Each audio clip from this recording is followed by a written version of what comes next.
찬송가 529장 함께 찬양드리겠습니다.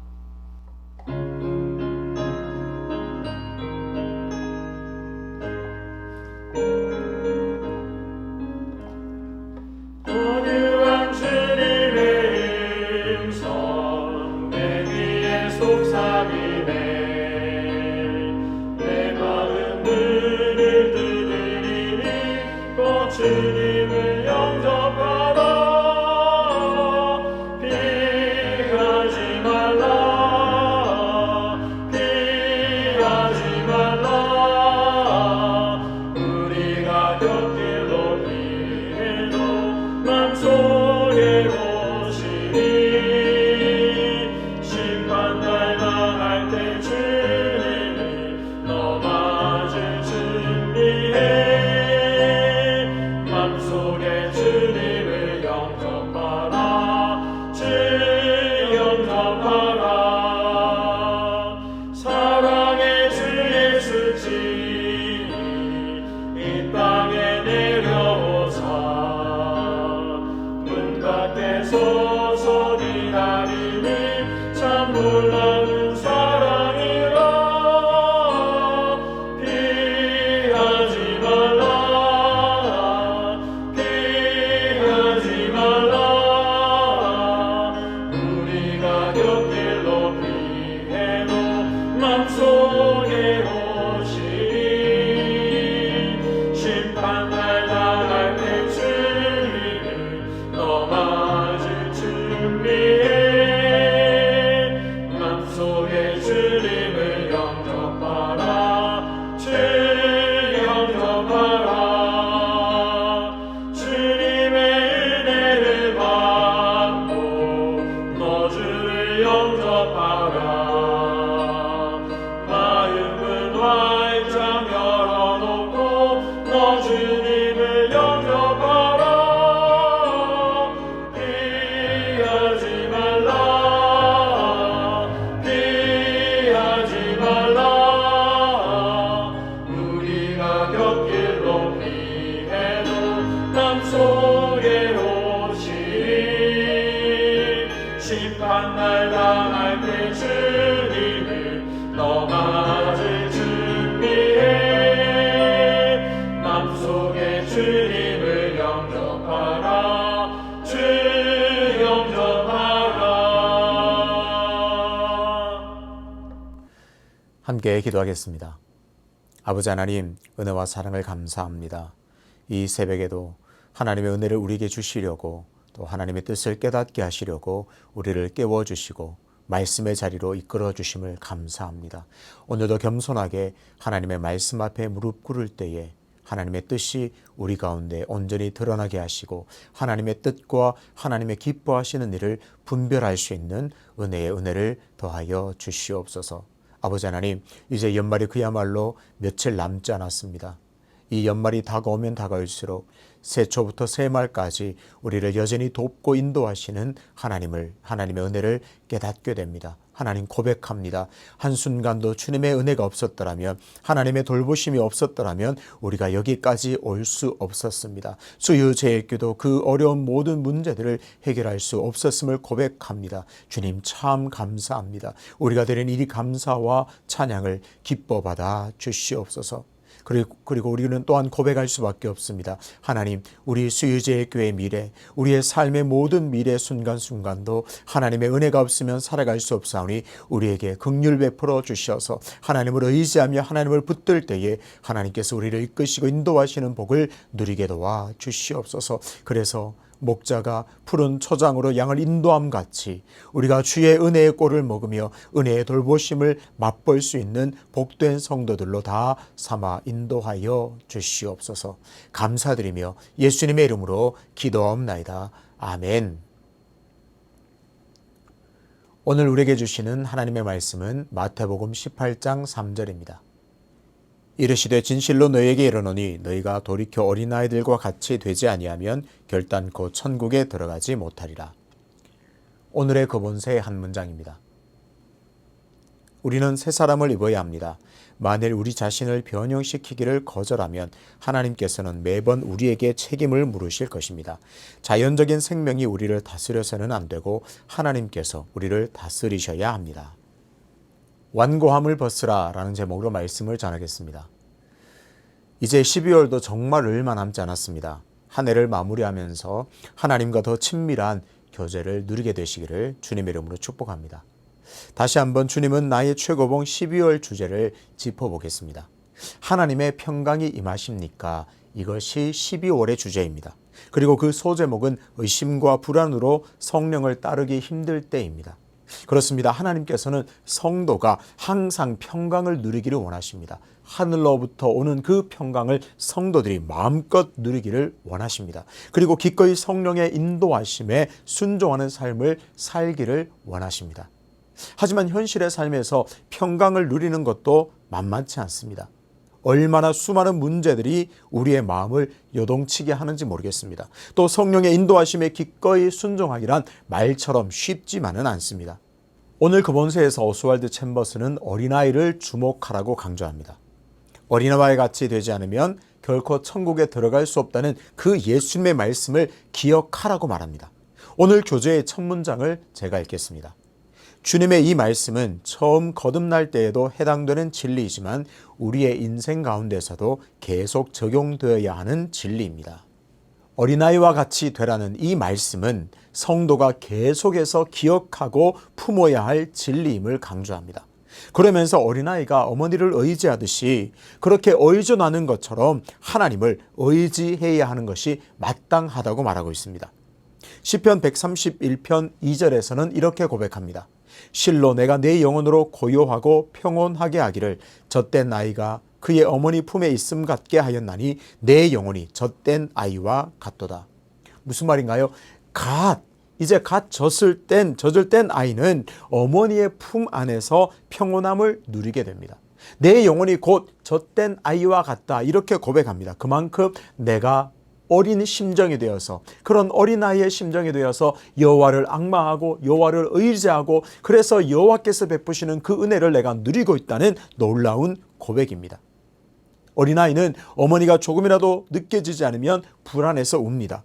어린아이는 그런 존재입니다. 늘 어머니에게 시선을 가했고 어머니의 존재를 느끼고 인식합니다. 그래서 그 어머니를 늘 의식하고 의지하고 의존합니다. 성도도 마찬가지입니다. 예수님의 말씀은 성도는 이 어린아이처럼 철저하게 하나님을 의지해야 하고 하나님을 또 의존해야 한다는 말씀입니다.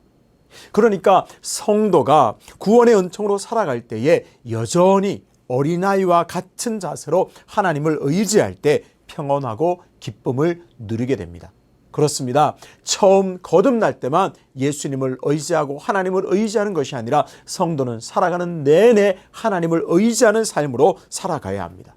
하나님께서는 그렇게 의지하는 성도를 지켜주십니다. 그 삶을 이끌어 주십니다. 하지만 많은 성도들이 이 진리를 잊어버립니다. 하나님을 의지하지 않고 자신을 의지하고 스스로를 믿습니다. 내가 인생을 살아보니까 이렇게 살면 이런 좋은 일들이 있더라 하는 그 경험들을 의지하게 됩니다. 어떤가요? 하나님을 의존하는 삶에서 자신 스스로를 의지하는 삶으로 바뀌게 됩니다. 오스왈드 챔버스는 이런 모습이 바로 완고함이요 교만이라고 지적합니다. 오늘 교재의 내용은 아주 분명합니다. 성도들이 완고함과 교만함을 버려야 한다는 말이죠. 그럴 때 하나님께서는 평강을 주시고 또 성령님의 인도하심을 즐거워하고 기꺼이 거기에 순종할 수 있다고 말합니다. 당연히 불안과 염려가 그 삶에서 떠나가게 된다고 말합니다. 완고함은 말 그대로 고집입니다. 고집이 뭔가요? 고집은 뜻을 굽히지 않는다는 말입니다. 구체적으로 자신이 옳다고 생각하는 그것을 바꾸지 않는 태도입니다. 잘 보십시오. 오스왈드 챔버스가 어린아이와 같이 하나님을 의지하라고 말하면서 그렇지 못하는 이유를 완고함으로 들고 있습니다. 어린아이와 반대되는 태도를 바로 완고함으로 꼽고 있습니다. 오늘 우리가 집중적으로 고민해야 할 부분이 바로 이것입니다. 어린아이와 같이 되라고 예수님께서 명령하셨는데 그것은 어린아이처럼 하나님을 철저히 의지하라는 뜻입니다. 꼭 기억하십시오. 성도 여러분, 성도는 어린아이와 같이 여전히 철저하게 하나님 의지하는 삶을 살아야 합니다. 좀 더 구체적으로 들어가 보면 어린아이와 같이 되라는 말은 마음을 부드럽게 바꿀 수 있는 태도를 말합니다. 어린아이들을 보십시오. 뭔가 마음에 안 들어서 울기도 하고 떼를 쓰기도 하다가 얼마 지나지 않아서는 언제 그랬냐는 듯이 환하게 웃으면서 잘 놉니다. 어린아이는 부드럽게 마음을 바꿀 수 있는 그런 존재들입니다. 반대로 어른들은 어떤가요? 쉽게 마음을 바꾸지 않습니다. 심하게 말하면 절대 자신의 생각이나 마음을 바꾸려 들지 않습니다. 옳고 그름을 떠나서 내가 이미 정해놓은 그것을 바꾸려고 하지 않습니다. 고집, 완고함이라는 단어를 들으면 여러분 어떤 마음이 드십니까?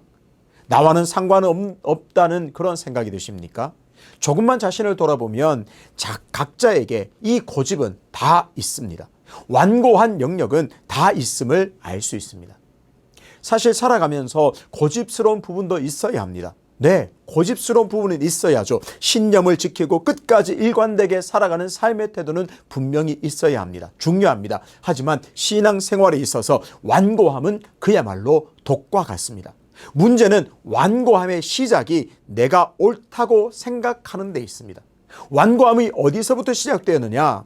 내가 이것을 옳다라고 정해놓은 것입니다. 내가 이렇게 하기로 내가 정해놓았다고 하는 거죠. 그리고 그것을 바꾸지 않는 것이 완고함으로 우리에게 드러납니다. 성도에게 완고함은 언제든지 꺾을 수 있는 것이어야 합니다. 내가 아무리 옳다고 여기고 내가 아무리 그렇게 하기로 결정했지만 하나님의 말씀에 비추어서 잘못된 것이라면 바꿀 수 있어야 합니다. 완고함을 끝까지 유지해서는 안 됩니다. 마태복음 28장에는 맏아들과 둘째 아들에 관한 비유가 나옵니다. 아버지가 하루는 맏아들에게 말합니다. 아들아, 포도원에 가서 일 좀 하렴. 맏아들은 대답은 잘합니다. 예, 아버지, 그렇게 하지요. 대답은 잘했지만 결국 맏아들은 포도원으로 가지 않았습니다. 아버지가 이제 둘째 아들에게 말합니다. 아들아, 포도원에 가서 일 좀 하렴. 둘째 아들은 맏아들과 다르게 거절합니다. 아버지, 싫습니다. 그렇게 하지 않겠습니다. 그런데 이 둘째 아들은 대답은 그렇게 했지만 이것이 너무나 마음에 걸려서 곧바로 뉘우치고 가서 포도원으로 가서 일을 합니다. 예수님께서 비유를 마치시고 이렇게 묻습니다. 누가 아버지의 뜻대로 하였느냐? 대답은 당연히 둘째 아들입니다. 이 비유를 들은 제자들이 말합니다. 예수님, 당연히 둘째 아들이죠. 둘째 아들의 행동에서 가장 중요한 포인트는 어디일까요? 뉘우치고입니다. 마음을 바꿨다는 말입니다. 사실 맏아들은 처음부터 갈 마음이 있었을까요? 없었습니다. 가지 않겠다고 정해놓고 끝까지 마음을 바꾸지 않았습니다. 바로 완고함입니다. 내가 가지 않으려고 했는데 이 생각을 바꾸지 않았습니다. 맏아들은 완고함 그 자체였습니다. 둘째 아들은 가기 싫었습니다. 가지 않겠다고 거절했습니다. 하지만 곧바로 마음을 바꾸었습니다. 예수님의 말씀입니다. 마태복음 28장 31절입니다. 예수께서 그들에게 이르시되 내가 진실로 너희에게 이르노니 세리들과 창녀들이 너희보다 먼저 하나님 나라에 들어가리라. 예수님의 말씀에 의하면 누가 천국에 들어갑니까? 뉘우치는 자들입니다. 구체적으로 예수님의 말씀을 듣고 그 마음과 생각을 바꾸는 자들이 천국에 들어갑니다. 완고함을 버리고 예수님의 말씀에 순종하는 자를 하나님께서 기뻐하시고 또 기뻐하십니다. 고린도후서 5장 17절에서 성도들을 가리켜 새로운 피조물이라고 말합니다. 새로운 존재가 되었습니다. 새로운 존재로 거듭났다는 말은 이전의 삶의 방식에서 새로운 삶의 방식으로 변화되었다는 것을 말합니다. 그렇다면 성도에게 새로운 삶의 방식은 무엇일까요? 그동안 내가 주인 행세하며 살던 삶에서 이제는 예수님을 주인으로 모시는 삶으로 완전히 바뀌었다는 말입니다. 그래서 성도에게는 예수님의 말씀에 순종하는 것이 당연합니다. 자연스럽습니다. 그래서 예수님의 말씀이 굉장히 중요합니다. 왜요? 그 예수님의 말씀을 따라 내가 살아가야 하고 예수님의 말씀에 내가 순종하는 것이 당연하기 때문에 그렇습니다. 로마서 12장 2절에서 이렇게 말씀합니다. 너희는 이 세대를 본받지 말고 오직 마음을 새롭게 함으로 변화를 받아 하나님의 선하시고 기뻐하시고 온전하신 뜻이 무엇인지 분별하도록 하라. 성도는 변화를 받아야 합니다. 완고함을 버리고 부드럽게 마음을 바꿀 수 있어야 합니다. 내가 아무리 옳다고 생각해도, 내가 이미 정해놓은 계획이라고 해도 예수님의 말씀 앞에서 그것을 바꿀 수 있어야 합니다. 그것이 겸손함입니다. 그러한 삶의 태도를 하나님께서 기뻐하십니다. 영적인 삶의 장애는 우리가 계속적으로 변화되지 않는 점에 있습니다. 하나님의 보좌를 향해 침을 뱉는 우리의 교만과 완고함이 절대 안 돼라고 하며 변화를 가로막고 있습니다. 그렇습니다. 완고함을 유지한 상태에서는 결코 변화는 없습니다. 성도의 성숙은 바랄 수 없습니다. 완고함을 버릴 때 변화가 일어납니다. 절대 안 돼라고 끝까지 부여잡고 있는 것을 내려놓을 때 예수님께서는 우리에게 자유와 평화를 누리게 하십니다. 우리는 새 사람을 입어야 합니다. 하나님께서 우리를 새롭게 하시기 위해서는 내 안에 있는 이 완고함을 벗어야 합니다. 그 완고함이 벗겨진 자리에 하나님께서는 새 사람으로 변화되는 놀라운 은총을 부어주실 줄로 믿습니다. 사랑하는 성도 여러분, 새로운 피조물인 성도에게 완고함은 어울리지 않는 옷입니다. 오늘 이 완고함을 이 새벽에 기도하면서 완전히 벗어버리기를 주님의 이름으로 축복합니다. 오늘 기도하면서 성령 안에서 내 안에 있는 완고함이 무엇인지를 깨닫게 되시기를 축복합니다. 우리 안에 어떤 완고함이 있을까요? 내가 저 사람은 절대로 용서하지 않을 거야. 이 완고함을 버리십시오. 오직 내 방식대로 해야만 해. 이 완고함도 버리십시오. 목사님이 말씀하시든 예수님이 말씀하시든 나는 절대 그 말씀대로 하지 않을 거야. 내가 순종하지 않을 거야. 내 뜻대로 할 거야. 어떤 형태로든 그 완고함을 오늘 해결하시기를 축복합니다. 어떤 모양이든 절대 안 돼라고 고집하던 그 완고함을 내려놓으십시오. 하나님께서 그 자리에 하나님의 평강으로 채우실 줄로 믿습니다. 아니, 질문해 보십시오. 내가 이 완고함을 가지고 있었더니 끝까지 절대 안 되라고 하는 영역들을 많이 만들어 놓고 고집 부렸더니 내 삶이 평안하던가요? 내 자유와 평안이 내 삶에 임하던가요? 이제는 벗어버리고 내려놓으시고 해결하시기를 축복합니다. 절대 안 되라고 내가 고집하며 완고함의 영역으로 쌓아놨던 모든 부분들을 내려놓을 때 염려와 불안이 떠나가는 그런 은혜를 누리게 되실 줄로 믿습니다. 예수님의 말씀을 꼭 기억하십시오. 우리의 주인 되시는 예수님께서 말씀하십니다. 너희가 어린 아이와 같이 되지 않으면 결단코 천국에 들어갈 수 없다. 우리 안에 있는 어떤 형태이든지 절대 안 되라고 고집하는 그 완고함을 내려놓을 때 12월의 주제처럼 하늘의 평강을 누리게 될 줄로 믿습니다. 불안과 염려가 떠나가고 기꺼이 성령의 음성에 순종하는 삶을 살 수 있게 됨을 믿습니다. 그럴 때 하나님께서 여전히 우리를 도우시고 우리에게 은총과 힘을 주시는 것들을 누리게 됩니다. 오늘 완고함을 내려놓으시고 진정 주님의 평안과 은혜를 다시 맛보게 되는, 마음이 부드러워지는 은혜를 누리게 되시기를 주님의 이름으로 축복합니다.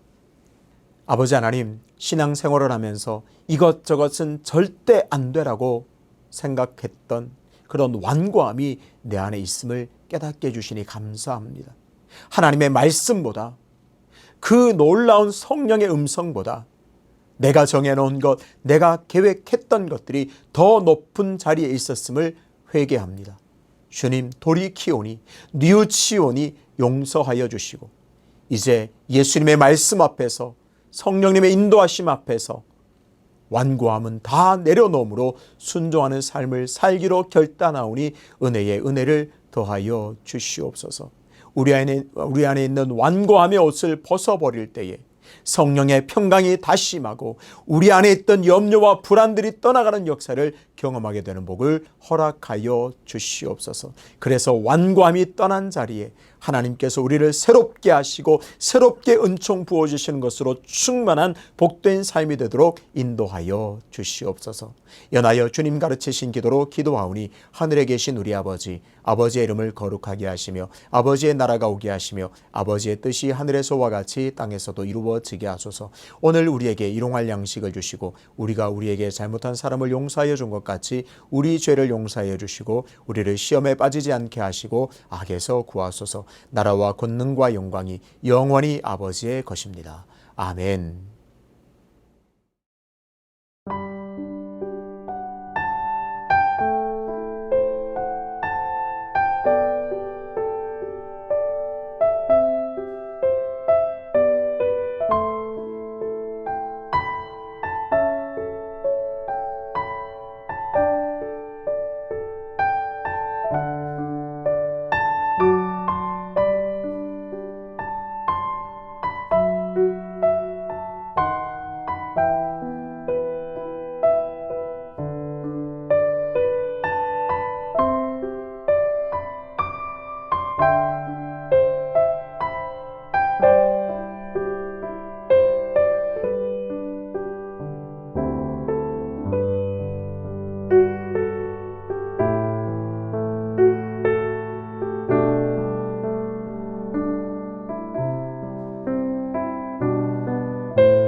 주님